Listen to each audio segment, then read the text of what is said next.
दिल्ली सल्तनत पर आते हैं और दिल्ली सल्तनत से होते हुए तब मुगल का पार्ट इसी दिल्ली सल्तनत से जुड़ा होगा। तो मुगल काल को समझने के लिए आपको दिल्ली सल्तनत की जानकारी अनिवार्य होगी, इसलिए इस दोनों खंड को हमने सेपरेट खंड ही बनाया है। तो जस्ट हमने शुरू किया है। तरीका के हिसाब से अगर आप देखिए तो आपको दिल्ली सल्तनत का जो खंड है वो मोहम्मद गोरी से शुरू होता है। तो आज हम लोग मोहम्मद गोरी पर पहुंच जाएंगे, लेकिन पीछे का जो बैकग्राउंड है उसमें एक दो टॉपिक खंड नंबर 2 से है। जैसे अरब की सिंध विजय है, वो खंड नंबर 2 से है, या गजनी के बारे में अभी डिस्कस मैंने महमूद गजनी के साम्राज्यवाद पर डिस्कस नहीं किया है, वो हम अभी करेंगे, वो भी खंड 2 से ही है। आपका खंड 3 शुरू होता है मोहम्मद गोरी से, लेकिन चूंकि इस्लाम के सारी चीज़ों को हमने बिल्कुल सेपरेट रखा है, क्योंकि मोहम्मद गोरी भी तो अचानक नहीं आ गया, बल्कि मोहम्मद गोरी के आने के पीछे भी अपना एक इतिहास है। तो इसलिए हमने उसके पूरे बैकग्राउंड को एक तरीके से एक साथ रखा है। मुझे लगता है कि एक तो ये आपको ध्यान में रखना है, दूसरा ये ध्यान में रखना है कि वैसे जैसे आप पढ़ते हो, जैसे कोई आप रास्ते पर जाते हो, तो आप अगर किसी अनजान रास्ते पर जा रहे हो और फिर उसी रास्ते से लौटना होता है, तो आपको लौटने में परेशानी होती है, क्योंकि आपको कोई लैंडमार्क पता नहीं होता है, तो आपको भटकने का चांस होता है। तो उसी प्रकार से जब आप कोई भी ह्यूमैनिटीज़, आप केवल मैं हिस्ट्री की बात नहीं कर रहा हूँ, कोई भी ह्यूमैनिटीज़ अगर आप पढ़ रहे हो और उस ह्यूमैनिटीज़ का बेसिक कायदा आपको पता नहीं है पढ़ने का, तो उसमें भटकने की बहुत गुंजाइश है। एक तो आप जब पढ़ते रहोगे तो आपका दिमाग उसको लेगा नहीं, मतलब पढ़ते जाओगे उस समय हो सकता है आपको अच्छा भी लगे, लेकिन जिस समय पढ़ते पढ़ते आपका टॉपिक आगे बढ़ता जाएगा, आपको पीछे और आगे के बीच कुछ लिंक नहीं बनेगा। तो नॉर्मली अगर इस तरह के स्टडी करने से आप लोगों से बहुत लोग अपने स्तर से 6 महीने साल भर हो सकता है पहले प्रयास किया हो, आपने इस सीमा को समझा होगा कि पढ़ने के बाद भी जब आप क्वेश्चन पर आते हो तो आप क्वेश्चन नहीं कर पाते हो। कारण क्या है कि सबसे पहला चैलेंज कंटेंट का होता है। मतलब क्वेश्चन राइटिंग कोई अचानक घटना नहीं होती है, बल्कि क्वेश्चन राइटिंग में सबसे पहला फैक्टर आता है कंटेंट, क्योंकि आपके पास पर्याप्त कंटेंट हो, और तब कंटेंट जब आपके पास होता है तब उस कंटेंट के इस्तेमाल में फिर दूसरा दिमाग लगाना पड़ता है, क्योंकि उस कंटेंट को भी इस तरह से प्रेजेंटेशन करना पड़ता है जो मैंने क्वेश्चन के डिमांड के अनुसार हो। लेकिन वो कहानी होती है सेकेंड स्टेज की फर्स्ट स्टेज पार करने के बाद। तो ऐसा नहीं है जैसे जैसे टॉपिक बढ़ता जाएगा तो मैं क्वेश्चन राइटिंग आपको साथ ही साथ बताता जाऊंगा कि what should be the method of writing. आप उसमें महसूस करोगे कि अगर हमारे पास कंटेंट नहीं है तब तो हम राइटिंग कर ही नहीं सकते, तब तो कायदे, लिखने के कायदे की बात ही नहीं आती। वो तो चैप्टर ही शुरू होगा तब जब कंटेंट हमें पता हो। लेकिन एक बार जब कंटेंट पता हो जाए तो फिर हम लोग उस तरीके से आगे बढ़ सकते हैं। तो उसके लिए बच्चे हमने सहज उपाय किया है, आपको एक सूत्र दिया है कि हम इतिहास को देखो इतना साइंटिफिकली ले चलेंगे कि आप गौर करोगे कि आपको जो क्लास में जो कॉपी बनवाई जा रही है उसको अगर बार बार पढ़ोगे, एक बार अगर वो डाइजेस्ट हो गया तो आपका प्रॉब्लम ही सदा के लिए सॉल्व हो जाएगा, क्योंकि उसको हमने खंड में बांट दिया, राजनीतिक, आर्थिक, सामाजिक और सांस्कृतिक। तो राजनीतिक को हमने 2 पार्ट में किया है, एक है राजनीतिक विस्तार या साम्राज्य निर्माण, और दूसरा है प्रशासन।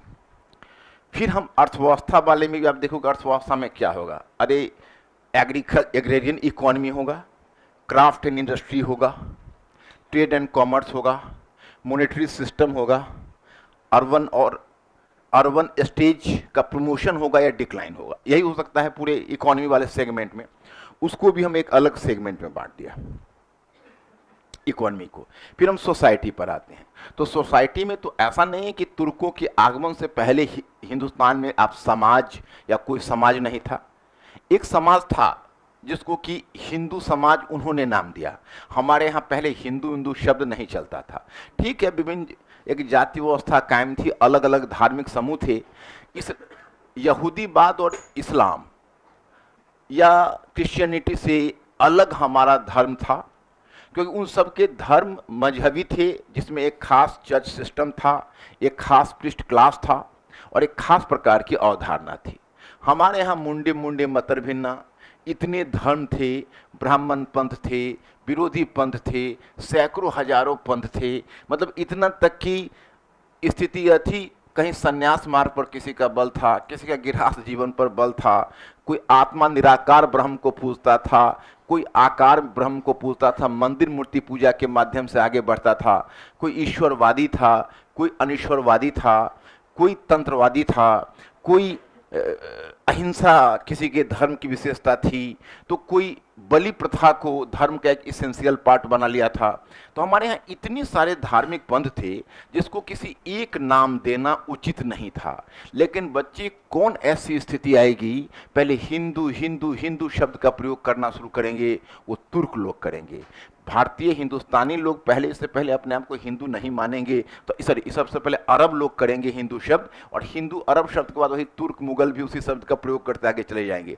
तो पहले अरब, उससे पहले हिंदू एज सच करके कोई नहीं था। लेकिन वो हिंदू से ये मीन नहीं करते थे जो आप हिंदू से आज मीन कर रहे हो, वो हिंदू से मीन करते थे समस्त हिंदुस्तानी। अब यही तुम समझो कि बाबर के लिए हिंदुस्तानी, अब बाद में हिंदुस्तानी शब्द का प्रयोग होने लगा, तो बाबर के लिए हिंदुस्तानी केवल राजपूत ही नहीं थे, बल्कि वो मुस्लिम भी थे जिसका मुकाबला वो कर रहा था। जैसे उसने तुजुके बाबरी में लिखा कि हिंदुस्तानियों ने खुलकर दुश्मनी निभाई, जहां जहां हमारी शाना गई वहां अमुक अमुक अमुक, तो इस तरह से उन्होंने कहा। तो हम वहां पर आप देखोगे, लेकिन जो हिंदू एज सच है, जब आप मॉडर्न हिस्ट्री में आओगे तो देखोगे हिंदू एज सच एक संप्रदाय के रूप में हिंदू को पहचान देने में भूमिका है ब्रिटिश की। ब्रिटिश ने जब जनगणना शुरू किया तो उसने एक, जो जितने गैर मुसलमान गैर ईसाई थे उनको हिंदू समूह में संगठित कर दिया, भाई हिंदू संप्रदाय है। इससे पहले हिंदू संप्रदाय करके एज सच प्रयोग नहीं होता था। तो हिंदू संप्रदाय के रूप में पहचान ब्रिटिश ने दी, और हिंदू एक समूह के रूप में नाम अरब वालों ने दिया।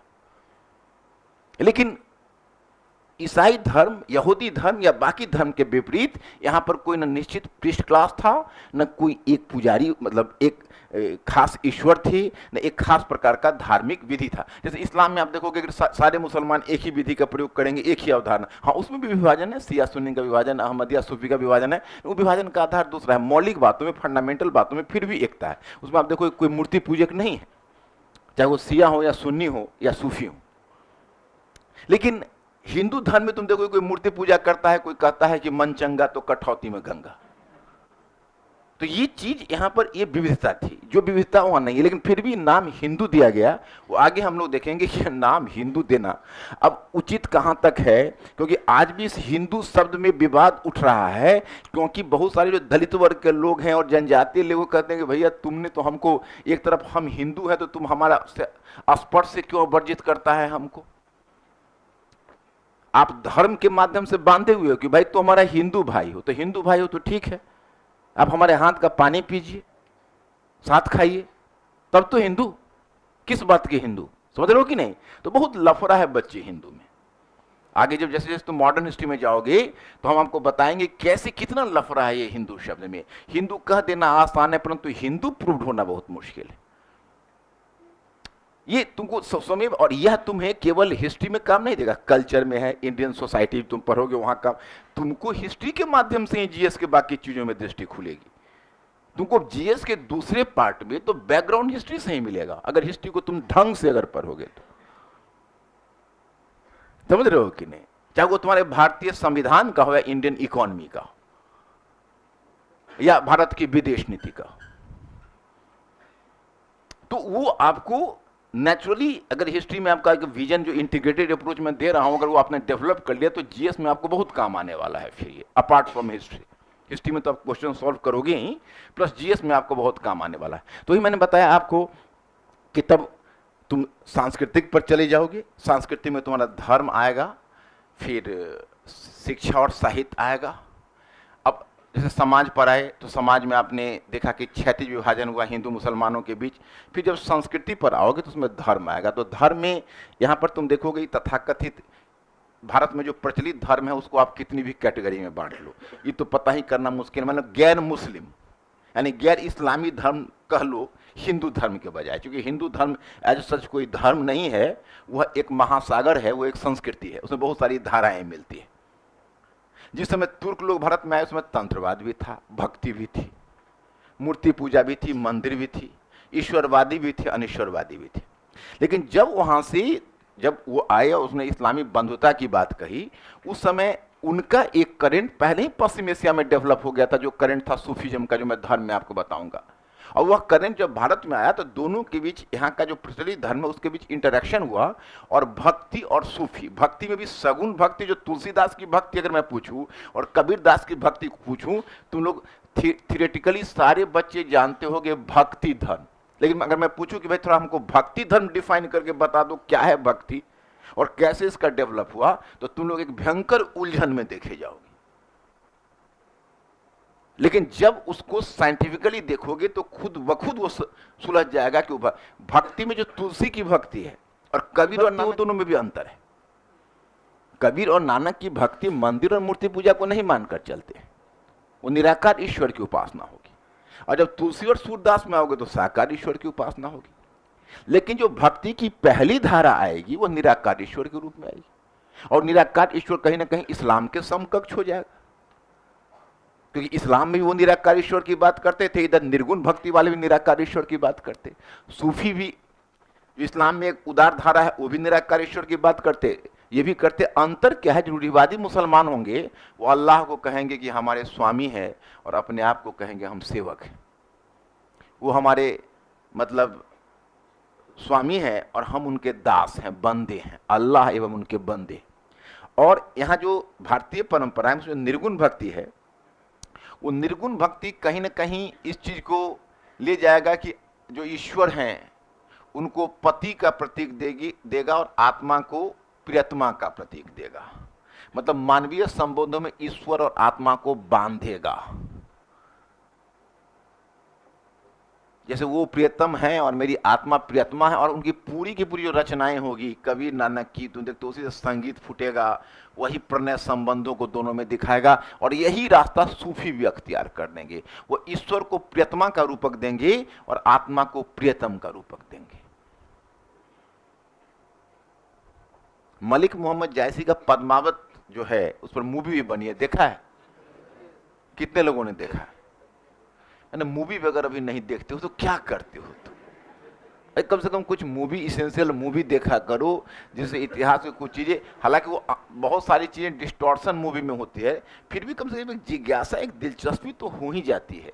एक बच्चों को बेसिक इंटरेस्ट इनकलकेट करने के लिए मूवी, उपन्यास सब उपयोगी होता है, ऐसा नहीं है नहीं होता है। तो आप अगर पद्मावत इतना विवादास्पद मूवी रही, उसके बावजूद भी मूवी नहीं देखे तुम, तो तुम इतिहास में तुम्हारा क्या नेचुरल इंटरेस्ट है? तो क्या पद्मावत एक सूफी काव्य था? पता है आपको? पद्मावत एक सूफी काव्य था। उसमें राजा रतन सेन मेवाड़ के शासक है, पद्मिनी सिंघल द्वीप जिसको श्रीलंका कहते हैं उसकी राजकुमारी है। अब ये पूरी जो कथा है वो सूफी कथा है, तो इसलिए वहां पर पद्मिनी ईश्वर यानी अल्लाह का प्रतीक है, और राजा रतन सेन जीव आत्मा के प्रतीक है, और वो पद्मिनी परमात्मा का प्रतीक है। तो राजा रतन सेन जो सिंघल द्वीप जाते हैं और पद्मिनी और राजा रतन सेन के बीच जो प्रणय संबंध और विवाह होता है, वो आत्मा और जीव का मिलन है, जिसको सूफी परंपरा में फना की स्थिति कही जाती है, फना प्रकाश की स्थिति, जिसमें मिलते हैं और मिलन का साक्षी बनकर उस आनंद को महसूस करते हैं। तुम लोग चूंकि रोटी कपड़ा और मकान के अलावा कुछ नहीं सोचते हो, इसलिए यह बात अभी तुम्हें पल्ले नहीं पड़ेगा, पड़ रहा है। तो वो जो आनंद की अनुभूति जो मिलन से होती है, वही साक्षात्कार जन्य अनुभूति है, और वही सूफियों का लक्ष्य है। लेकिन सूफी परंपरा में बिना शैतान के कहानी पूरी नहीं होती, जो इंडियन सिनेमा में होती है। इसलिए अलाउद्दीन खिलजी, उसमें एक कैरेक्टर है राघव चेतन, जिसने अलाउद्दीन खिलजी को खबर दिया है। तो राघव और चेतन शैतान है, और सबसे बड़े शैतान अलाउद्दीन खिलजी को उसने खबर दी। तो उसने अलाउद्दीन खिलजी को खबर की, तो फिर अलाउद्दीन खिलजी ने चित्तौड़ पर चढ़ाई कर दिया, और चढ़ाई करके उसने शर्त रख दी पद्मिनी को अर्पित करने की। तो इसका मतलब है कि जीव आत्मा के संबंधों में व्यवधान उपस्थित कर रहा है शैतान। और लेकिन अंत में पद्मिनी ने जौहर व्रत ले लिया। तो जौहर व्रत ले लिया, तो जहां पर मलिक मोहम्मद जायसी पद्मावत को समाप्त करते हैं, वहां पर उसका गुरहार्थ जो मुख्य अर्थ है वो खुलता है, जब वो लिखते हैं कि राख उठाई लिन्ह एक मुट्ठी और दिन उड़ाई पृथ्वी झूठी। मतलब उसका मतलब ये होता है कि जो राजा रतन सेन के लिए साक्षात परम ब्रह्म परमेश्वर था, वो अलाउद्दीन खिलजी के लिए एक मुट्ठी राख से अधिक कुछ नहीं। तो मतलब यह हुआ कि अलाउद्दीन खिलजी का यह प्रयास फ्यूटाइल हो गया, क्योंकि आत्मा ब्रह्म के मिलन को कोई रोक नहीं सकता। वो तो भाव है, उसको शरीर की भी जरूरत नहीं होती है। वो तो शरीर समाप्त हुआ है, लेकिन आत्मा तो है, जो आत्मा तो मिल चुका है। वो तो एक शरीर का आकार स्थूल आकार दिया गया है। तो सूफी काव्य में कहते हैं उसको समासोक्ति। समासोक्ति में दो कथाएं एक साथ चलती है, एक होती है लौकिक कथा, दूसरी होती है आध्यात्मिक कथा। तो लौकिक कथा और आध्यात्मिक कथा, ये दोनों कथा साथ साथ चलते हैं। जो सामान्य पाठक हैं वह लौकिक कथा का आनंद लेते हैं, और जो संत हैं वो अलौकिक कथा का आध्यात्मिक अनुभूति महसूस करते हैं। तो दोनों चीज सूफी में थी, और यही कथा हिंदुओं के घर की कहानी हिंदुओं के भाषा में लिखी। अब इस पद्मावत से आपको कंपोजिट कल्चर ही पता चलेगा। पद्मावत कौन कौन बताएगा? हाथ उठाइए। पद्मावत किस भाषा में लिखी गई है? अरबी में, अरबी में, फारसी में,